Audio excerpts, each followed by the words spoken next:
Arisaka rifles, Type 100 submachine guns, Type 92 machine guns. Every weapon a soldier carried, fired, or relied on. This is the complete breakdown of every Japanese infantry weapon used in World War II. Type 38 Arisaka rifle.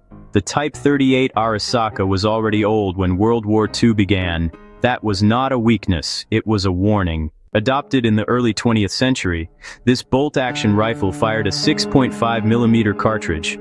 The round was light, fast, and easy to control. Recoil stayed low. Accuracy stayed high. For infantry fighting in heat, humidity, and poor supply conditions, that mattered. The rifle's action was exceptionally strong. Mud, rain, and neglect rarely stopped it. Soldiers trusted it to fire after days in the jungle. Its limitation was power. The smaller cartridge lacked stopping force at close range. Against determined enemies, multiple hits were often required. Still, the Type 38 armed millions. It shaped Japanese infantry combat from China to the Pacific Islands. The Type 99 Arisaka was Japan's answer to a changing battlefield. Combat was getting closer, and targets were harder to stop. This rifle replaced the lighter 6.5mm round with a heavier 7.7mm cartridge. The result was immediate: more impact, better penetration, and just greater effectiveness at combat range. Early Type 99 rifles were well machined and reliable. They handled harsh environments with the same resilience as earlier Arisakas. But as the war progressed, production suffered. Late war models lost finish, sights, and accessories. Some looked crude, but most still worked. Accuracy declined slightly, but reliability remained strong. The Type 99 became the standard rifle of Japan's final campaigns, heavier, more forceful, and built for a war that was no longer going as planned. Type 44 carbine. Mobility mattered in the Pacific. Long rifles did not always fit the terrain. The Type 44 carbine was designed for cavalry and support troops. Shorter than standard infantry rifles, it was easier to handle in tight spaces. Its most distinctive feature was the folding bayonet mounted beneath the barrel. No separate scabbard, no loose equipment, everything stayed attached. The carbine fired the same 6.5mm cartridge as the Type 38. Recoil remained light. Control stayed consistent. The shorter barrel reduced effective range and accuracy slightly. At close distances, it performed adequately. The Type 44 was never a frontline standard weapon. It filled a specific role: fast movement, limited engagements, and environments where length became a liability rather than an advantage. Type 100 submachine gun. Japan entered the war unconvinced by submachine guns. The Type 100 reflects that hesitation. Designed for close-range combat, it fired a pistol cartridge. The weapon was compact and controllable. Recoil was manageable. In jungle ambushes, it was effective. Its folding stock made it easy to carry through dense terrain. Production remained limited. Japanese doctrine favored rifles and machine guns over high-rate automatic fire. As a result, few units received the Type 100 in large numbers. Range and penetration were limited. In prolonged firefights, it was outclassed. Where it appeared, the Type 100 filled a narrow role. Sudden contact, short engagements, confined spaces. It was not meant to dominate the battlefield. It was meant to survive it. Type 96 light machine gun. Japanese infantry squads were built around one weapon, the Type 96 light machine gun. Introduced in the mid-1930s, it fired the 6.5mm cartridge. This kept recoil low and control high. Accuracy was one of its defining traits. A top-mounted magazine allowed reliable feeding, even at awkward angles. The weapon demanded discipline. Fine tolerances meant dust and sand could cause stoppages. Crews cleaned it constantly. In return, it delivered steady, precise fire. It covered advances and pinned enemy movement. The Type 96 was not designed for speed. It was designed for consistency. In jungles, hills, and defensive lines, it became the core of Japanese squad tactics. Type 92 heavy machine gun was a different class entirely. It was large, heavy, and built to dominate a battlefield. Chambered in 7.7mm, it used metal feed strips for continuous fire. No belts, no improvisation, just steady, relentless output.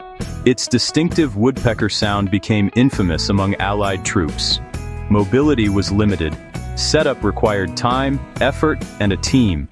Once in place, it could cover fields, beaches, and choke points with devastating effect. In defensive positions, it really excelled. But on the move, it became a liability. The Type 92 was not about tactical finesse. It was just raw firepower. Stationary, patient, and deadly. A weapon designed to hold territory, not chase it. Japanese officers carried the Type 14 Nambu pistol as a standard sidearm. It was lightweight and easy to handle, prioritizing convenience over firepower. Its design was pretty unconventional. The ergonomics were unusual, and honestly, the trigger felt kind of soft. Stopping power was limited, especially against well-armored targets. Reliability varied with ammunition quality, and in cold or wet conditions, misfires were possible. Despite its flaws, it served throughout the war. Its role wasn't to win firefights, but to provide a last resort option. It also symbolized rank and authority within the Japanese army. For most soldiers, it remained secondary, personal defense rather than a primary tool of battle. The Type 94 pistol emerged later in the war as a simpler, cheaper alternative to the Type 14. It was compact, lightweight, and easy to carry, which made it ideal for officers and rear echelon troops. The design emphasized production efficiency, but this came at a cost. The trigger mechanism was controversial, prone to accidental discharges if mishandled. Stopping power remained limited, comparable to other Japanese sidearms. Range was short, and it was not suited for sustained combat. Despite these issues, it saw widespread use. It provided a defensive option when rifles were, just impractical. A last resort weapon, small in size but present wherever the Japanese army needed it. Grenades were not secondary weapons in Japanese infantry combat. They were, honestly, essential. The Type 97 fragmentation grenade was compact and reliable. It used a simple fuse system and produced a lethal blast radius. Soldiers carried several at a time. They were thrown from cover, rolled into positions, or used in coordinated assaults. The grenade was effective in close terrain, bunkers, trenches, dense jungle paths. It compensated for limited automatic fire at the squad level. Its limitations were range and timing. Improper use could be dangerous to the thrower. Handled correctly, it was, devastating. In close combat, the Type 97 was one of the Japanese infantrymen's most trusted tools. The Type 89 grenade discharger changed how Japanese infantry fought. It gave small units indirect fire without calling for artillery, often misnamed the knee mortar. It was neither. It rested on the ground and launched grenades using adjustable propellant charges. Range could be quickly changed. Accuracy was impressive for such a small weapon. Lightweight and portable, it moved with infantry squads. It could hit enemies behind cover or beyond direct sight. Misuse caused injuries, especially among untrained troops. Properly handled, it was devastating. The Type 89 extended the reach of the infantry squad. Quiet, precise, and unexpectedly powerful. Japanese infantry doctrine never separated the rifle from the blade. The Type 30 bayonet made that clear. Long, straight, and robust, it attached to nearly every Japanese service rifle. Its length extended reach in close combat. In jungle fighting, that reach mattered. So did intimidation. The bayonet turned a rifle into a spear when ammunition ran low. Steel quality was high. The blade held an edge and resisted damage. It was also used as a utility tool, cutting brush, digging, opening crates. Its limitation was obvious. It required proximity, skill, resolve. But in assaults and night attacks, the Type 30 was effective.